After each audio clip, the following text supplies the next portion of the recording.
각 교회에서 장로들을 택하여 금식기도하며 그들이 믿는 주께 그들을 위탁하고 비시디아 가운데로 지나서 밤빌리아에 이르러 말씀을 버가에서 전하고 압달리아로 내려가서 거기서 배 타고 안디옥에 이르니 이곳은 두 사도가 이룬 그 일을 위하여 전에 하나님의 은혜에 부탁하던 곳이라. 그들이 이르러 교회를 모아 하나님이 함께 행하신 모든 일과 이방인들에게 믿음의 문을 여신 것을 보고하고 제자들과 함께 오래 있으니라. 아멘. 오늘 이 본문을 가지고 많은 사람을 제자로 삼고 이렇게 좀 제목을 찾아봤는데, 주께서 많은 사람을 제자로 삼는 그곳, 거기 그 성에 우리가 인도받는 그런 기도 제목으로 오늘 제목을 좀 인도받으면 좋을 것 같다고 생각합니다. 선생님이 기도한 대로 우리 지난주에 거기서 복음을 전하려는 그런 제목을 가지고 이제 하나님이 우리를 캠프 쪽으로 방향을 인도하심을 좀 살폈습니다. 회당 캠프를 통해 팀세 캠프로, 이방인 캠프로, 그래서 나의 거기 응답을 기도 제목으로 삼고 우리가 본부 1, 2부 예배를 오순절 성전 1, 2 이렇게 말씀받았는데, 눈에 안 보이는 그 오순절 성전의 시작은 바로 바른 믿음에 우리로부터 출발된다.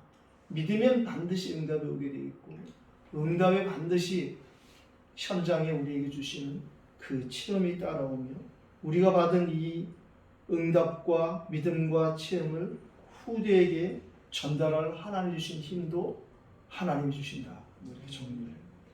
눈에 보이는 오순절 성전이라는 제목으로 2부 예배를 받을 때에 이방인의 뜰과 기도의 뜰과 아이들의 뜰이 237로 준비되는 성전과 치유로 쓰임받는 성전, 그리고 썸시되는 성전으로 잘 정리해 주셨습니다.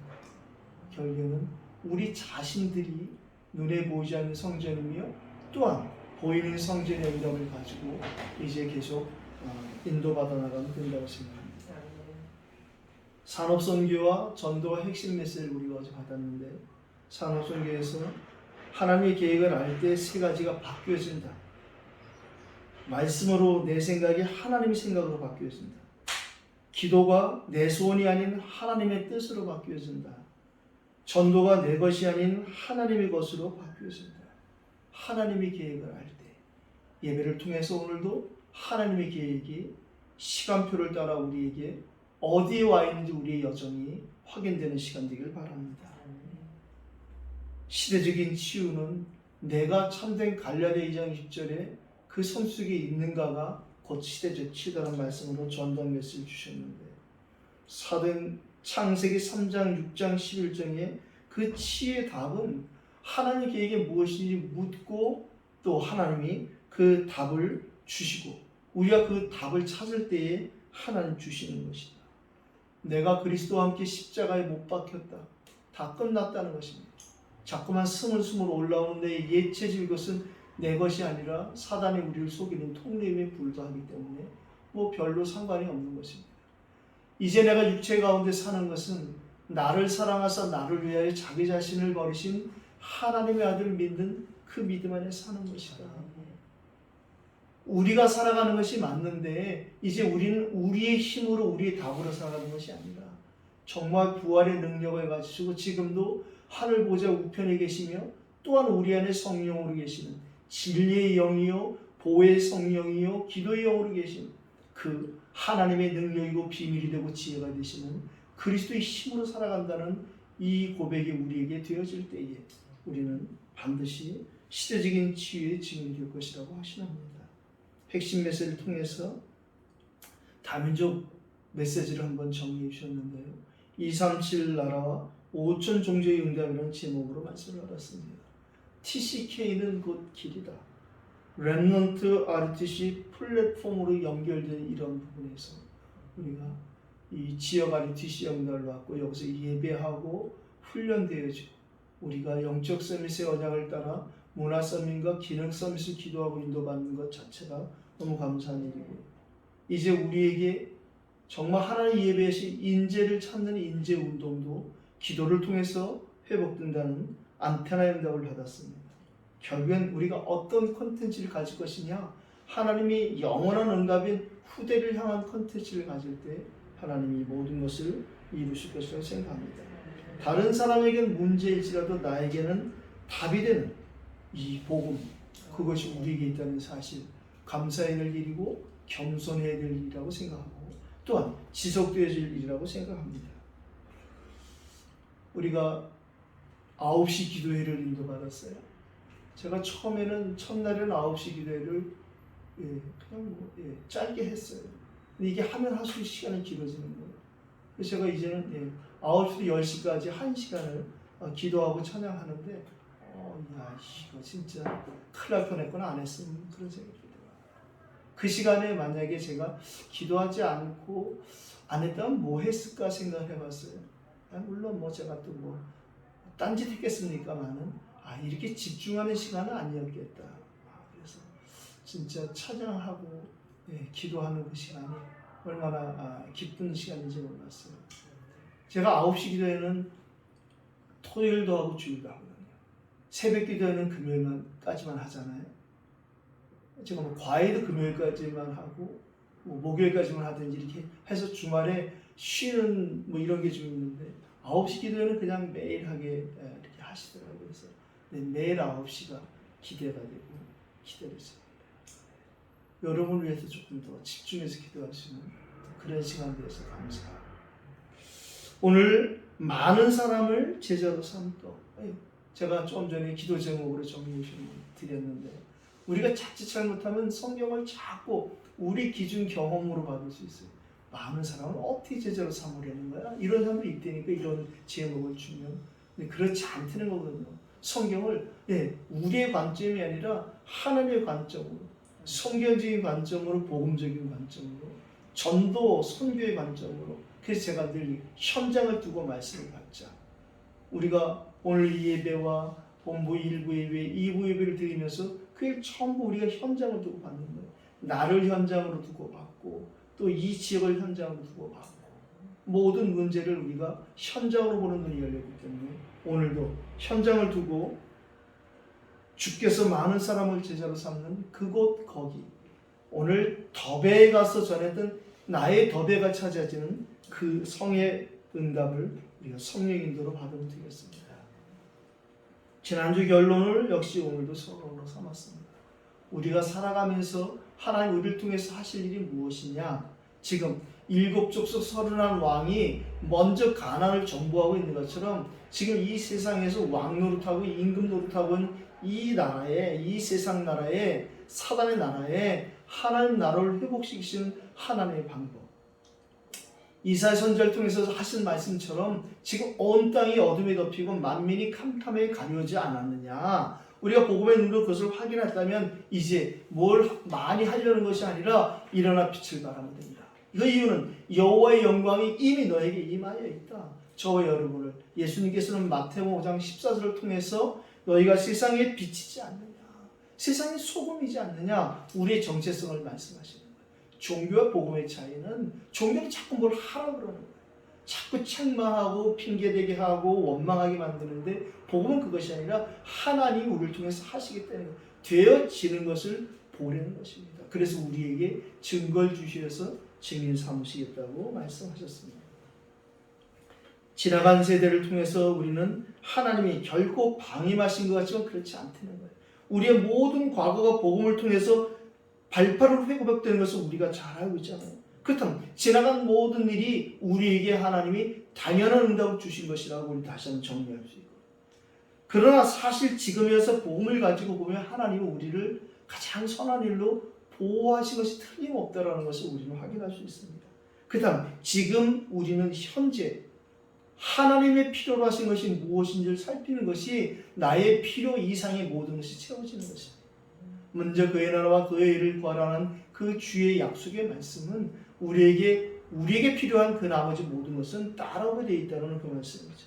그렇게 해서 하나님이 가장 지금 사단이 틈타기 쉬운 통로인 우상 숭배를 방지하시는 것입니다. 눈에 보이는 우상뿐 아니라 정신, 사상 모든 것이 우상화되고 뭐 아이돌이라고 그러잖아요. 아이돌에 뭐 지금 그 아이돌 하려고 뭐 줄을 서잖아요. 소속사에 그걸 갖고 사기를 치고 그거 가지고 그렇게 아이들이 막 시비를 걷더라고요. 어떤 걸그룹을 보니까 이제 도저히 히트가 안 되니까 포기하려고 그랬대요. 그런데 무슨 역주행이란 말을 쓰더라고요. 어느 날 그때 당시에 발매 당시에는 히트가 안 되던 곡이 어느 날 툭 터져 나오는 거예요. 그래서 지금 그 아이들이 역주행의 아이콘이 되었다는데, 그 아이들이 나와서 잠깐 TV에 얘기하는 거 보니까 이제는 잘 돼가지고 서로 그 옛날에 고생했던 일. 그 히트하기 얼마 전에 그 그룹의 막내 아이는 짐을 싸 숙소에서 몰래 도망갔더라고요. 그 끝까지 견뎌준 그 멤버들이 고마워서 제일 나이 먹은 언니가 뭐 소고기를 사주는 그런 게 TV에 지나가더라고요. 저는 소고기 값이 그렇게 비싼지 깜짝 놀랐습니다. 어느 뭐 좋은 식당에서 먹는데 그 아이들이 그 소고기 값을 계산해 보는 거예요. 그럼 이게 한 근에 얼마니까 이걸 4등분에 우리가 나누면은 그럼 내가 지금 한 조각 요거 먹는 게 얼마나 이러는데 깜짝 놀랐어요 정말. 예.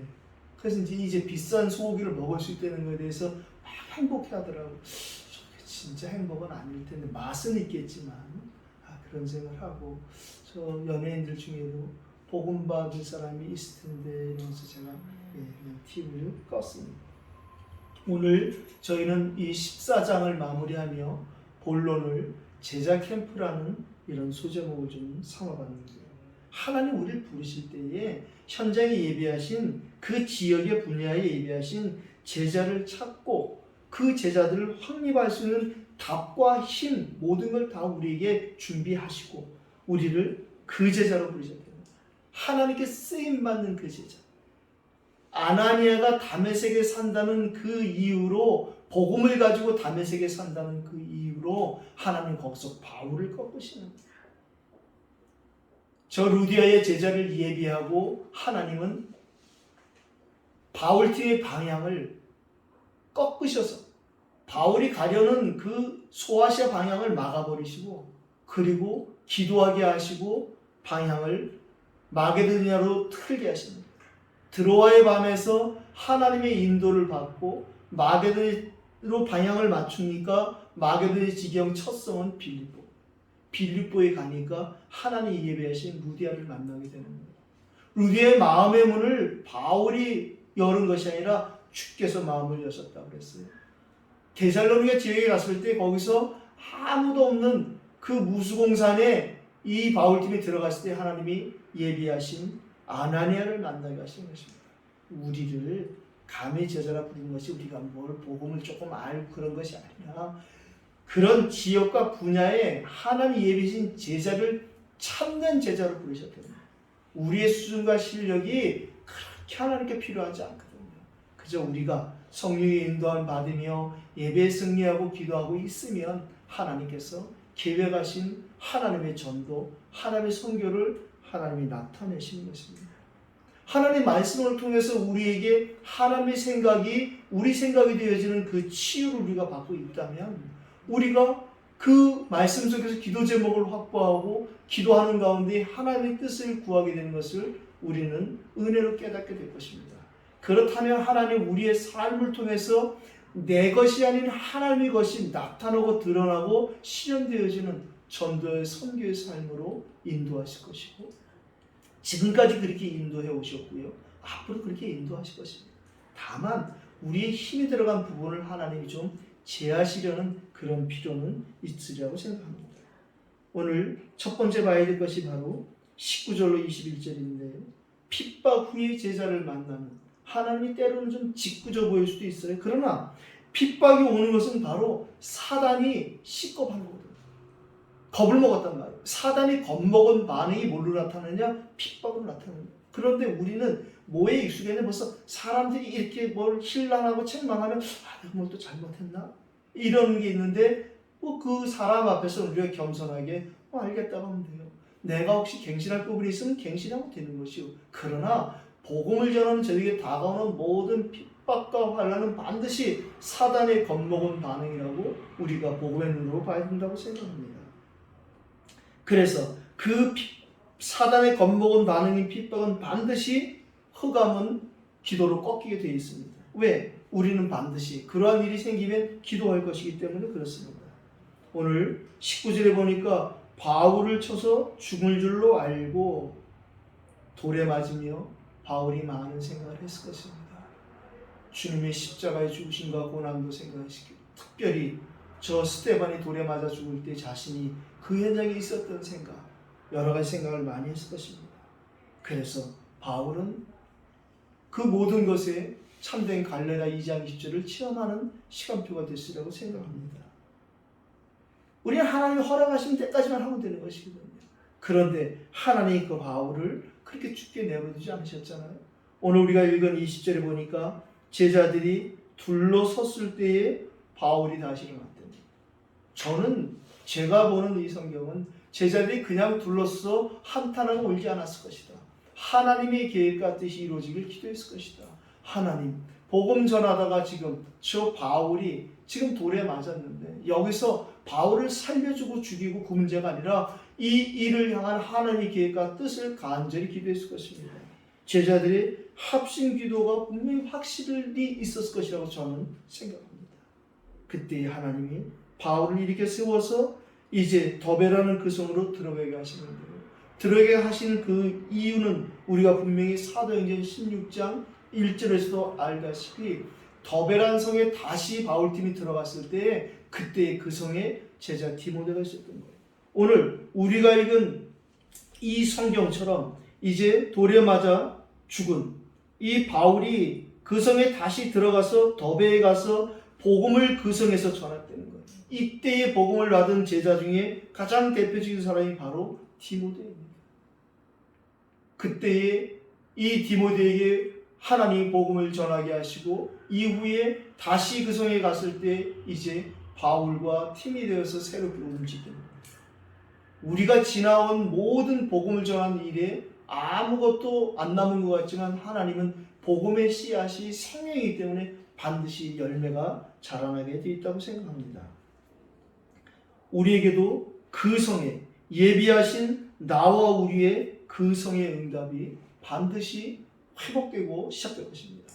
이 이태원이라는 그 성의 응답이 6월부터 우리에게 계속 확연되어지기를 예수 이름으로 축복합니다. 두 번째, 말씀 운동의 캠프가 우리에게 주어져 있습니다. 우리가 앞으로 받을 응답은 다른 것이 아니라 말씀이 운동이 되어질 때 그 현장에 그 사람들에게 빛이 비춰지는 캠프가 일어나는 것입니다. 말씀이 육신이 되어 우리 가운데 오신 그리스도의 복음이 계속 선포될 때에 흑암은 꺾일 수밖에 없고 흑암이 꺾여진 그곳에 복음에 반응하는 제자들이 반드시 나타날 것입니다. 제자들의 마음을 굳게 하였다고 오늘 22절에 우리가 읽은 성경에 있습니다. 제자들의 마음을 굳게 이 믿음에 머물러 있으라고 하고 또 우리가 하나님의 나라에 가려면 많은 환난을 겪어야 할 것이라. 이게 하나님 나라에 들어가려면 고생을 해야 되는구나. 그것이 아니라 반드시 하나님 나라가 선포되고 하나님 나라가 진행되는 가운데 사단이 환난이나 핍박을 가장한 이런 시꺼 먹은 반응이 나타나기 때문에 절대 환난과 문제, 핍박에 우리가 당황하거나 그럴 필요가 없대요. 그것을 통해서 결국엔 또 하나님 나라가 확장되고 있음을 우리가 확인하면 될 것입니다. 시간이 지나면 알겠지만 이태원에 정말 저희들의 이 작은 예배, 작은 우리의 기도가 하나님이 영적인 나비 효과를 틀림없이 일으켰어. 이후에 우리가 훨씬 더 중심 있는 제자들이, 특별히 렘넌트 제자들이 반드시 영적인 서밋으로, 또 기능 서밋으로, 문화 서밋으로 소개되리라고 확신합니다. 우리의 마음을 굳게 하는 이 하나님의 일, 잠언 4장 23절에도 모든 지킬 만한 것 중에 더욱 내 마음을 지키라고 말씀하세요. 왜? 이는 생명의 근원이 그 마음에서 남이라고 말씀하잖아요. 바울이 빌립보에서 보내는 편지에서도 너희 마음과 생각을 주께서 지키신다고 말씀하셨어요. 염려하지 않고 다만 모든 일에 기도와 간구할 때 모든 지각이 뛰어난 하나님의 평강이 너희 마음과 생각을 지키리라. 우리 마음과 생각을 우리가 지킬 수 없잖아요. 하나님 우리 마음과 생각을 지키시는 그 제자들의 마음을 굳게 하는 다른 것이 아니라 바로 우리와 함께하는 나와 함께하는 그리스도의 복음으로 이들에게 오늘 말씀을 전하는 것입니다. 각 교회에서 장로를 택하였다고 오늘 23절에 기록되어 있어요. 이 순회 캠프를 하는 바울팀이 한 일 중에 하나가 무엇이냐? 바로 이것이거든요. 단족대회에서 이 목사님이 지금 저 중남미나 이런 데에 신학을 전혀 안 한 목회자들에게 신학훈련을 시키게 됩니다. 그 말이 똑같은 것이거든요. 저에게 주신 하나님의 천명은 이게 중국에는 직분이 없구나 이 사람들이. 그다음 저분들에게 정말 이 재직훈련 또는 직분자 훈련을 시켜서 직분을 세우는 일을 해야겠구나. 그게 제자훈련이 처음 시작된 것이 이제 장로님을 세우고 렘넌트를 그 대학으로 하나님이 보내신 이유가 저 아이를 렘넌트 선교사로 보내길 원하시는구나. 그게 시작된 일이 지금도 우리 기도 속에 있고 지금도 어제도 중화전도학교에 있지만 그 중화전도학교 속에서도 이제 또 임직되어야 될 사람들이 훈련되고 있는 거예요. 결국에는 앞으로 이태원 아리스를 통해서 또 저와 여러분을 통해서 하실 일이 이제 이러한 직분자들을 선교지에 세운 일이 우리의 또 특별한 축복이고 특혜고 영적인 몫이라고 생각합니다.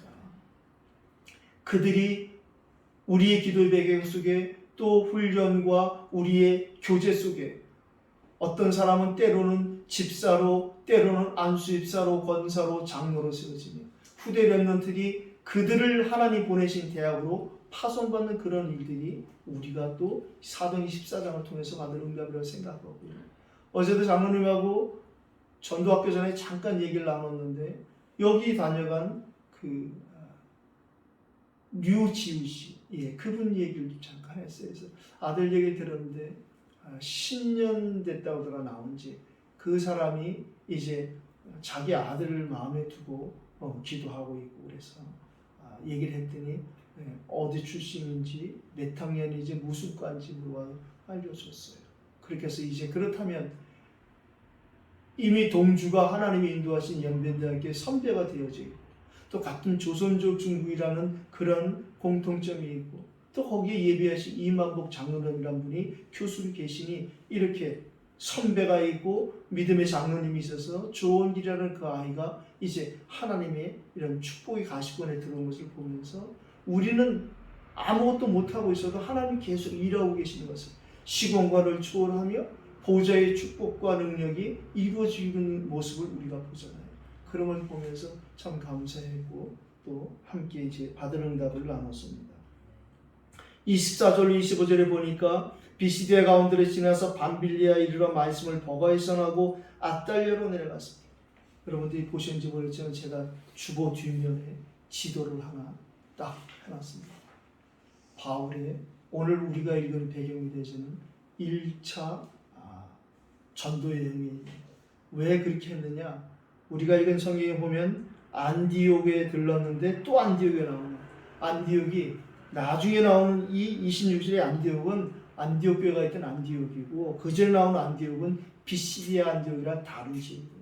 그래서 자세히 좀 한번 보시면 화살표로 이렇게 해놨는데 그래서 바울이 이렇게 그 지역 제가 그 지도를 찾고 인사하면서 어떤 말을 들었냐면 그래 시간표가 되죠. 우리도 함께 팀을 이뤄서 바울의 이 지역을 한번 순회를 해야겠구나. 그냥 여길 순회해서 우리가 선교 여행한 것이 아니라 하나님 이 지역에 우리를 캠프를 불러줬을 때에 이 지역에 갔다가 지역에 캠프를 마치고 나면 이 지역을 한번 돌아야겠다. 아니면 하나님이 이 지역에 또 복음의 문을 열 수도 있겠다. 이런 소망과 희망을 가지고 제가 지도를 첨부해 봤습니다. 받을 응답을 생각하시고 기대하셔도 좋습니다. 유 목사님이 초창기에 잘 인용하시던 성경 말씀이 잠언 16장 7절을 잘 인용하세요. 뭐라고 인용하시냐면 전도와 선교가 얼마나 귀한 일인지를 말씀하시는 거예요. 사람의 행위가 여호와를 기쁘시게 하면 그 사람의 원수라도 그와 더불어 화목하게 하시다. 하나님을 기쁘시게 하는 일이 전도 선교 아니겠습니까? 그렇다면 원수하고도 화목하게 하신 일이 이것입니다라고 굉장히 초창기 메시지는 강조하세요. 오늘 세 번째 우리가 받을 응답은 바로 선교 또는 선교 보고 대회입니다. 오늘 26일에 드디어 1차 순회를 마치고 안디옥에 돌아왔어요. 이제 안디옥에 돌아와서 뭘 했냐면 교회를 모았다는 거예요. 이게 무슨 말이냐? 우리 한 사람 한 사람이 복음 가진 한 사람 한 사람이 보이지 않는 옷을 든 성전이며 나타난 옷을 든 성전이라는 거죠. 우리가 교회가 됐다는 거예요. 우리가 성전이라는 것입니다. 지금 우리는 그냥 한 사람을 보일지 몰라도 그 루디의 한 사람을 통해서 빌립보의 교회가 세워진 것처럼, 야손 한 사람을 통해서 데살로니 교회가 세워진 것처럼, 눈바 한 사람을 통해서 골로새 교회가 세워진 것을 우리가 잘 알고 있잖아요.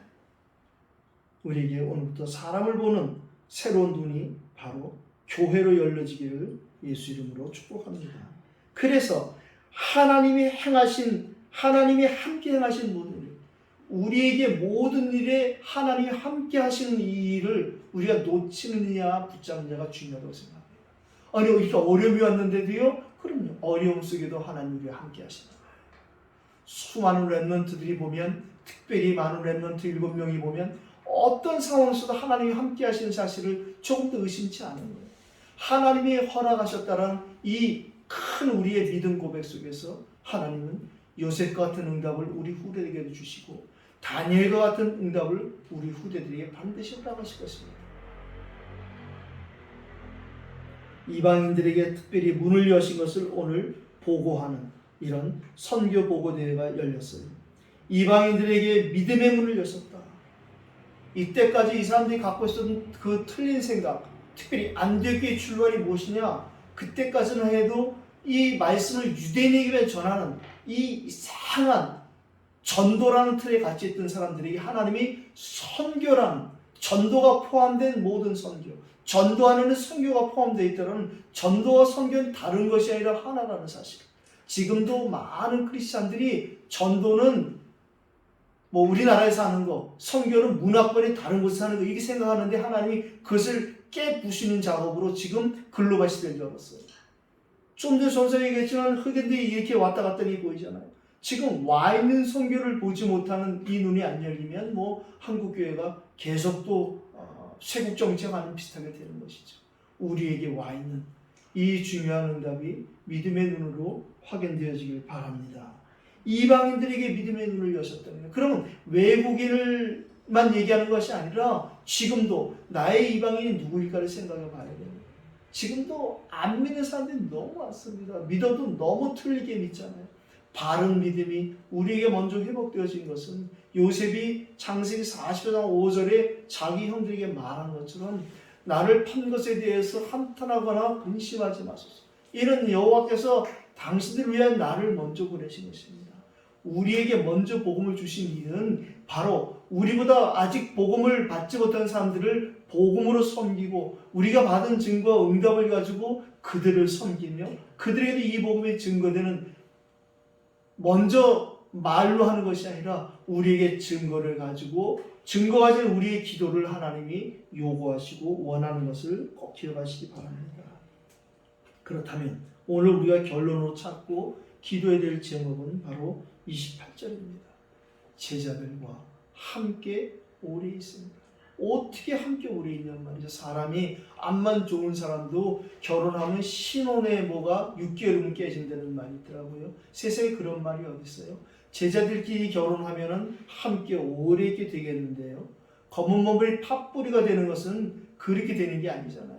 정말 제자들끼리 만나 결혼한다면, 선교단체가 자기들끼리만 CCC끼리만 결혼하고 UBF끼리만 결혼하는 것이 아니라 그리스도의 제자로 후대들이 함께 결혼한다면 함께 오래 있게 되겠구나. 제가 이 본문 보고 생각했어요.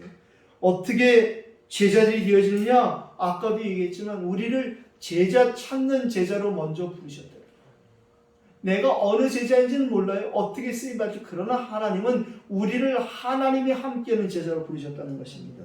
오직 그리스도를 말할 제자로 부르셨다는 거예요. 오직 그리스도의 축복을 누릴 제자로 부르셨다는 거예요. 오직 그리스도로 오신 예수 이름으로 기도하고 응답받는 사람 불렀다는 것이죠. 바로 갈라디아 2장 20절에 성취될 사람 불렀다는 거예요.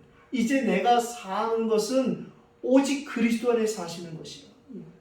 그리스도가 내 안에 오심으로 내가 그리스도 안에 들어가는 신학적인 용어로 신비적인 연합이 되어지는 거예요.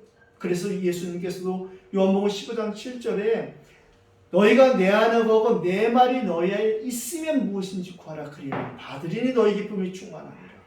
우리가 구원받았다는 것은 그리스도가 우리 안에 계신 것이요 우리의 모든 미래가 그리스도 안에 있다는 것입니다. 그러니까 우린 찬양하잖아요. 주 안에는 나에게 딴 것이 있으며. 근데 이게 복음이 정리 안 된 사람이 그 찬양 부르면 찬양 부를 때는 뭐 좀 은혜가 되는 것 같죠. 어떤 땐 주 안에는 나에게 찬양하면서도 좀 슬퍼. 그냥 나는 주 안에 있다고 하면 찬양은 얘기했는데 왜 내 삶은 이렇지? 환경은 왜 이렇지? 그게 아니라 진짜 주가 내 안에 들어오시. 주안장로교회 얼마나 좋은 이름이에요. 예, 다행히 그 지역이 또 주안이야. 근데 제가 볼 때는 주 안에 있는 큰 은혜가 너무 감사해요. 광명교회, 광명시니까 광명교회인데 제가 볼 때도 그 이름이 그게 아니야. 명성교회를 김상환 목사님이 시작할 때에 명을등의 소리라는 말씀으로 그걸 줬대지만 성경 안에는 주의 명성이라는 말이 얼마나 은혜로운 말이 많은지 모르겠어요. 이태원도 제가 좀 이름을 한번 해석해 보려고 애를 쓰고 있습니다. 제자들이기 때문에 함께 갈 수 있는 것은 다른 것이 아니라 유일한 같은 방향에 우리에게 주어졌다. 하나님 우리에게 주신 237 서밋이라는 같은 방향에 주어지면 우리는 함께 갈 수 있어요. 같이 갈 수 있는 거예요. 오래 있게 되는 것은 다른 것이 아니라 영원한 하나님의 같은 목표인 그것이 보여지는 거예요. 237과 5천 종족, TCK 이런 부분이 우리에게 영원한 같은 목표가 되어진다면 하나님이 복음을 먼저 깨달은 주의 종과 그 종에게 24시 기도하게 하시고 하나님 25시 응답이 모여지는 곳에 있는 중지자 산업을 만나게 해서 복음으로 기도로 하나가 팀이 되게 하시는 그 이유는 다른 것이 아니라 영원한 응답인 후대 렘넌트를 위한 것이라 우리가 24, 25 영어를 그렇게 지금 이해하고 받아들이고 있어요. 오늘 이 자리가 그런 자리가 되기를 예수 이름으로 축복합니다. 우리가 선교를 많이 하고 뭐 잘하고 그런 것이 아니라 하나님 우리를 선교 때문에 복음을 깨닫게 하시고 선교 때문에 우리를 전도를 이해하게 하시고 선교 때문에 오직 복음, 오직 기도, 오직 말씀 이런 은혜 속에 집어넣으셨다는 사실 꼭 잊지 말고 기억하시기 바랍니다. 오늘 제목에서 우리는 기도 제목 하나 크게 잡았어요. 주께서 많은 사람을 제자로 삼을 그곳 거기 그 성에 인도받게 하옵소서. 이렇게 기도하면 될 것 같습니다. 오늘도 우리가 이 말씀 붙잡고 같이 한번 기도해야겠는데요. 저는 촬영을 멈춰줘야 기도할 것입니다.